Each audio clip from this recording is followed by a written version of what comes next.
Le vent d'été glisse entre les vitraux brisés, soulevant un souffle de poussière dorée.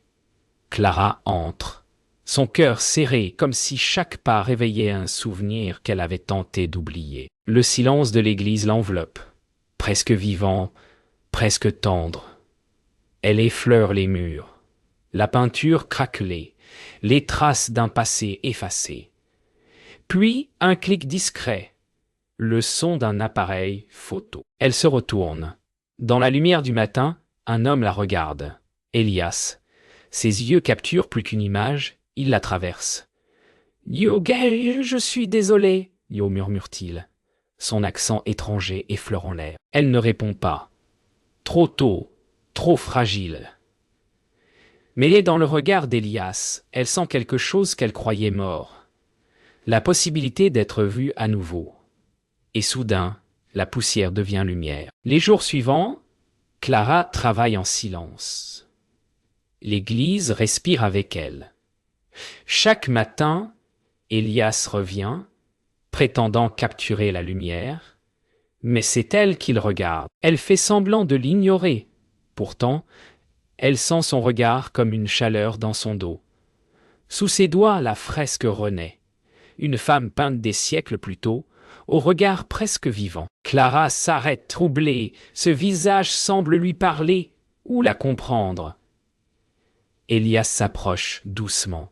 « Yoga, elle te ressemble !» Yo murmure-t-il. Elle sursaute.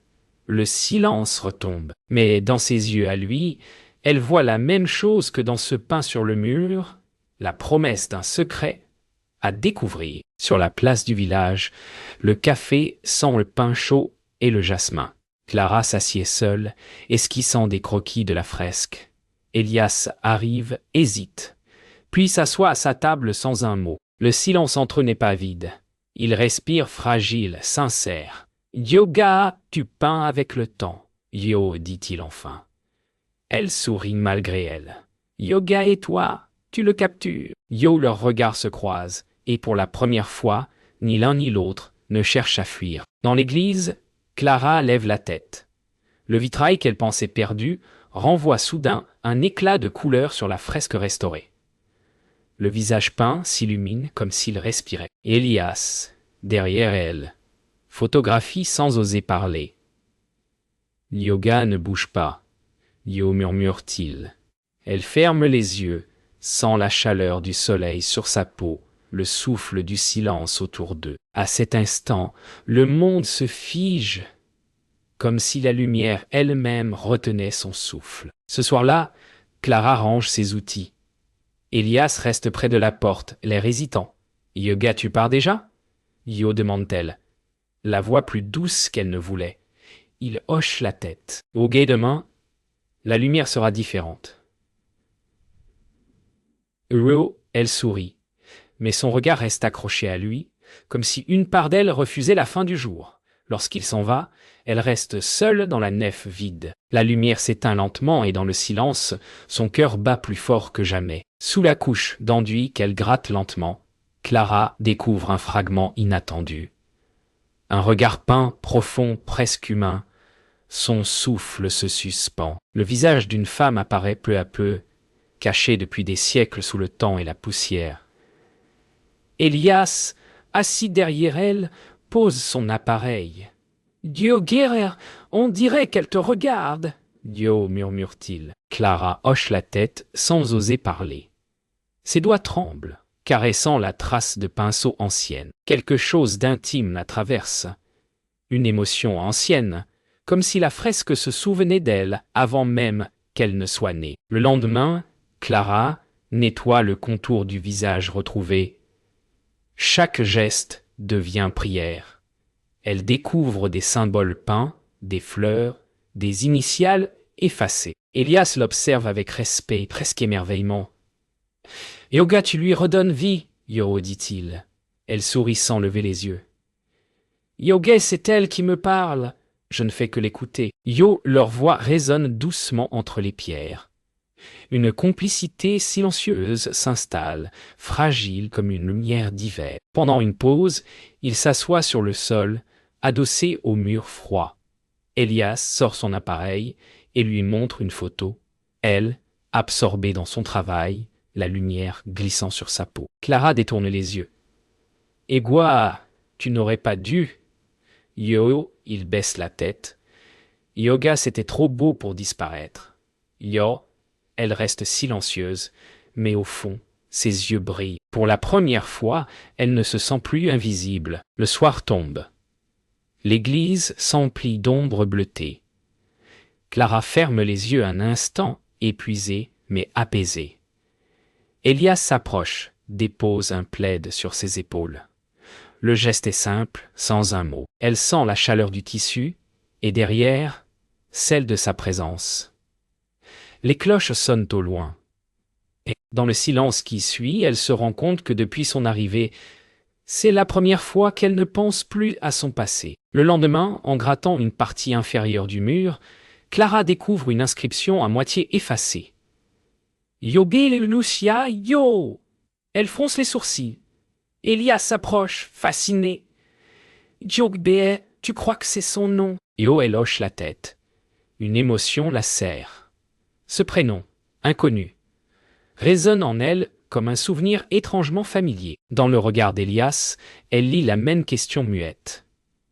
Pourquoi cette femme oubliée semble-t-elle leur parler à tous les deux? Le soleil descend derrière les collines, dorant les vitres de la petite auberge.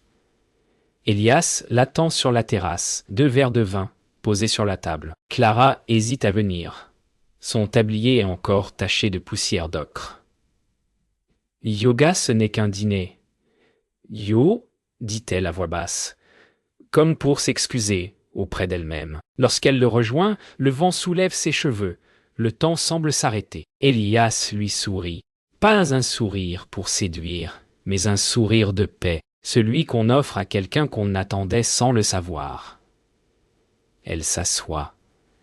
Le silence s'installe, doux, suspendu. 2 âmes, 2 respirations, un même soir qui s'allonge sans promesse ni peur. La nuit tombe, et le village s'illumine de petites lanternes suspendues entre les façades. Elias raconte ses voyages, les paysages qu'il a photographiés, les visages qu'il a oubliés. Clara l'écoute, fascinée par cette voix calme, par la lumière qui danse sur ses joues. Quand elle rit, il se tait, juste pour la regarder. Leurs verres se vident lentement, leurs épaules se rapprochent sans s'en rendre compte. Dans ce murmure de village et de rire lointain, tout semble possible, même la douceur. Une goutte tombe sur la table, puis une autre. Clara lève les yeux surprise. Le ciel s'ouvre soudain, éclatant d'une pluie chaude. Les gens se précipitent sous les toits, mais eux restent là, riant comme des enfants. Elias lui tend la main, l'attire doucement sous un porche. Ils sont trempés, essoufflés. Leurs visages proches, leur rire encore suspendu, le silence qui suit est court, mais infini. Dans ce battement de pluie, quelque chose de vrai s'installe, une promesse sans mots. Ils rentrent ensemble, encore mouillés, riant à demi. Dans la petite salle de restauration, Clara allume une lampe. La lumière glisse sur leurs vêtements humides, sur leurs mains tremblantes. Elias pose sa veste sur ses épaules, ses doigts frôlant sa nuque. Elle frissonne. Leurs regards se croisent, longtemps. Puis, sans un mot, elle se détourne, allume la radio pour rompre le silence. Une vieille chanson s'élève, celle qu'on écoute quand on veut croire que le monde peut recommencer. La pluie a cessé. Devant la porte, ils se regardent sans savoir comment se dire au revoir. Le vent siffle entre les pierres, apportant l'odeur de la terre mouillée. « Yoga, merci pour ce soir. » dit Clara simplement. Il hoche la tête, le regard doux. Un instant, il semble vouloir parler, puis il se tait. Quand il s'éloigne, elle reste immobile, la main sur la poignée, le cœur battant, comme si l'air avait gardé l'empreinte de son rire. Le matin est clair. Clara entre dans l'église encore silencieuse. Sur la table, un petit tirage photo l'attend posé sur son carnet. Elle le regarde sans comprendre. C'est elle, penché sur la fresque, la lumière glissant sur son visage, les yeux pleins de calme. La photo respire quelque chose qu'elle n'a pas vu depuis longtemps, la douceur. Elle tourne la tête. Elias est là, dans l'ombre, attendant sa réaction. « Yoga, tu avais dit que je ne devais pas, Yo, dit-il doucement. » Elle garde le silence, émue malgré elle. Dans le papier, entre ses doigts, elle sent le battement d'un cœur qui n'est pas le sien. « Yogi, pourquoi ?» murmure-t-elle enfin, la voix tremblante. Elias s'avance lentement. « Yoga, parce que ce jour-là, tu étais vivante. Pas seulement au travail, mais entière. » Yo, elle détourne le regard bouleversé. Personne ne l'avait jamais vue ainsi, ni comprise si simplement. Ses doigts glissent sur la photo, comme si elle craignait de la froisser, de briser ce reflet fragile d'elle-même. Autour d'eux, l'église semble retenir son souffle. Tout devient silence, sauf leur regard. Elias s'approche jusqu'à sentir son souffle. Leurs voix ne sont plus que murmures. « Yoga, tu ne vois pas ce que je vois. » Yo, dit-il.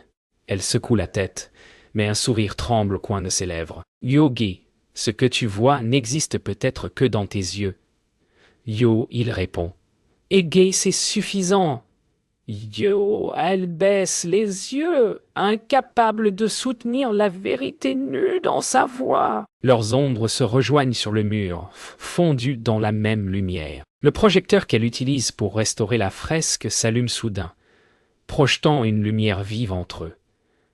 Le visage peint sur le mur s'illumine, presque vivant. Elias pose sa main sur la sienne pour l'aider à ajuster le faisceau.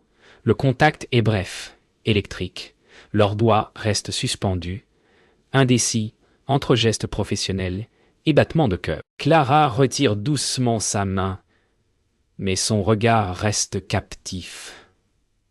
Elle ne fuit plus. Plus tard, seule dans sa chambre, Clara pose la photo sur la table de chevet. La lumière du soir caresse son visage sur le papier. Elle ferme les yeux, un sourire à peine perceptible aux lèvres. Dans ce cliché, elle se reconnaît, pas celle qu'elle a été, mais celle qu'elle redevient. Et dans ce retour d'elle-même, Elias est déjà là, silencieux, quelque part dans la lumière. Le ciel se charge, lourd et gris, comme si le jour lui-même retenait sa respiration. Clara travaille encore, seule dans l'église. Chaque coup de pinceau résonne contre les pierres. Dehors, le vent hurle. Elle sent la tension monter dans l'air. Une odeur de pluie, de terre et d'électricité. Elias entre précipitamment, trempé, essoufflé. « Tel orage approche !» Yo, dit-il. Une bourrasque ouvre la porte derrière lui. La lumière vacille. Il la rejoint, attrape l'étoile. Les pinceaux les protègent sans un mot. Le tonnerre éclate. Leurs regards se croisent. Plus rien ne les sépare. Un éclair frappe tout près. Un craquement sec déchire le silence. Une fissure court sur le mur de la fresque. Clara pousse un cri, se précipite. Elias la retient, mais elle insiste. Ensemble, ils posent des planches, couvrent l'œuvre pour la protéger de l'eau qui s'infiltre. Leurs gestes sont rapides, précis, comme un seul corps. Le bruit du tonnerre couvre leur respiration. Puis, tout s'arrête. Le mur tient bon. Leurs mains restent liées, sans qu'ils s'en aperçoivent. Dans ce tumulte, ils viennent de sauver plus qu'une peinture. La pluie s'apaise lentement. Le tonnerre s'éloigne, ne laissant que leur respiration mêlée. Clara rit nerveusement. Yoga en a réussi. Yo, Elias la regarde, haletant, les cheveux collés à son front. Yogi, oui. Yo, un simple mot, mais dit comme une promesse. Elle ferme les yeux un instant, consciente de sa main toujours dans la sienne. Le silence qui suit n'est pas vide. Il palpite chaud, vivant. La lampe qu'ils ont laissée allumée projette une lumière tremblante sur leur visage. Elias s'approche. Yoga, tu trembles. Yo, Clara sourit à peine. Diobé, pas du froid. Jo, leur visage se frôle, hésite, puis se trouve. Le baiser est d'abord timide, puis profond, presque nécessaire. Tout dehors disparaît. Le tonnerre, la peur, le temps. Il ne reste que la chaleur d'une peau, le goût de la pluie et la douceur d'un souffle retrouvé. Le jour se lève lentement, comme un souffle neuf. L'église sent la terre humide et la peinture fraîche. Clara ouvre les fenêtres. Laisse entrer la lumière. Elias dort sur un banc, la tête appuyée contre le mur. Elle l'observe un instant, apaisée. Sur la fresque, le visage de la femme peinte semble sourire. Clara s'assoit, reprend son pinceau. Elle sait désormais que ce qu'elle restaure n'est pas qu'une image. C'est sa propre lumière retrouvée. Un matin, en entrant dans l'église, Clara trouve une enveloppe sur sa table. Une écriture familière, son cœur se serre. Elle l'ouvre tremblante. Quelques mots de son ex-mari, Julien. « Je serai à Saint-Rémy demain. Il faut qu'on parle. » Le passé revient, brutal, non invité. Elias arrive peu après, un sourire encore sur les lèvres. Il comprend tout de suite, à la pâleur de son visage. « Augmente-t-il doucement. » Elle ne répond pas. Le silence retombe, lourd, comme un rideau. Leurs regards se croisent à peine. Elias veut parler, mais les mots meurent sur ses lèvres. Clara range ses pinceaux, évite son regard. Leurs gestes se frôlent, maladroits, comme s'ils avaient oublié comment respirer ensemble. « Yoga, tu vas le revoir ?» Yo demande-t-il enfin. Elle hoche la tête sans répondre. Ce simple mouvement suffit à briser quelque chose de fragile. L'église, témoin de leur lumière, semble soudain plus froide, plus vaste. Julien arrive le lendemain. Son pas résonne dans la nef, sûr de lui. « Yoga, tu n'as pas changé !» Yo dit-il en la voyant. Clara se fige. Derrière lui, Elias observe, silencieux, caché à moitié dans l'ombre. Julien parle de regrets, de promesses, de ce qu'ils étaient. Elle écoute sans vraiment entendre. Son regard cherche Elias sans le trouver. Tout en elle se déchire. La loyauté, la peur, le désir d'une seconde chance. Mais pas avec le passé. Clara quitte le village sans prévenir. Une valise, un carnet, la photo d'elle que lui avait donnée Elias. Le train file à travers les collines.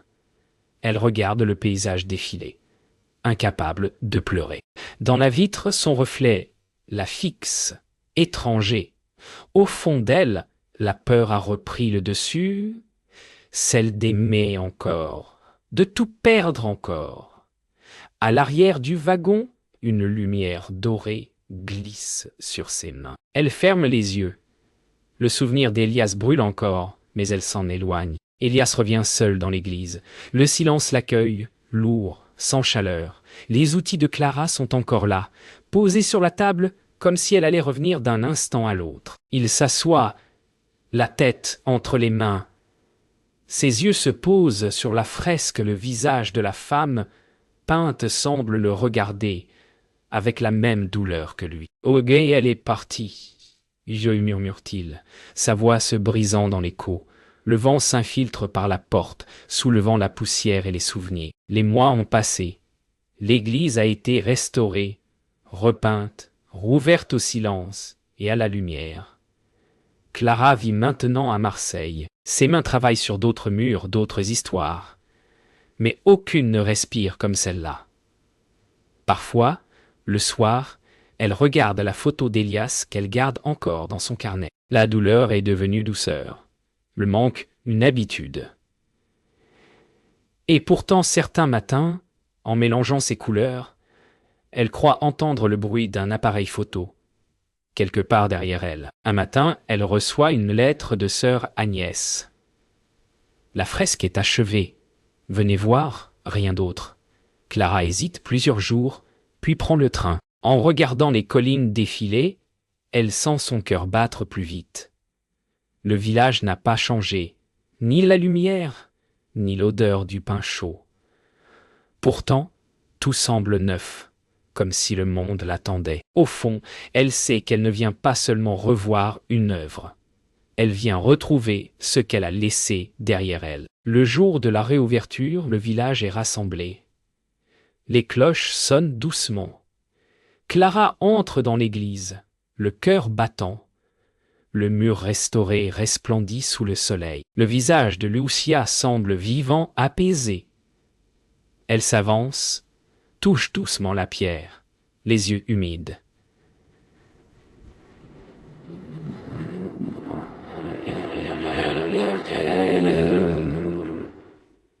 Io dit, une voix derrière elle. Elle se retourne lentement. Elias est là, même regard, même douceur. Rien n'a changé, sauf eux. Après la cérémonie, l'église se vide. Elias s'approche d'elle, un petit paquet dans les mains. Il le lui tend sans un mot. À l'intérieur, la photo qu'elle croyait perdue, celle d'elle, penchée sur la fresque, baignée de lumière. Au dos, il a écrit « Pour la lumière qui m'a appris à voir ». Elle le regarde, incapable de parler. Il ne s'avance pas. C'est elle, cette fois, qui fait le pas. Ils sortent ensemble, lentement. Le soir tombe sur les collines. L'air sent le jasmin et la pierre chaude. Clara s'arrête sur le seuil, regarde le ciel devenir rose. Elias se tient à côté d'elle, silencieux. « Yoga, tu restes ?» Yo demande-t-il.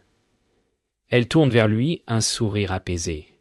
« Yoga, je ne suis jamais vraiment parti. » Yo, le vent soulève ses cheveux. La lumière glisse sur leur visage. Et dans ce souffle sans mots, tout recommence.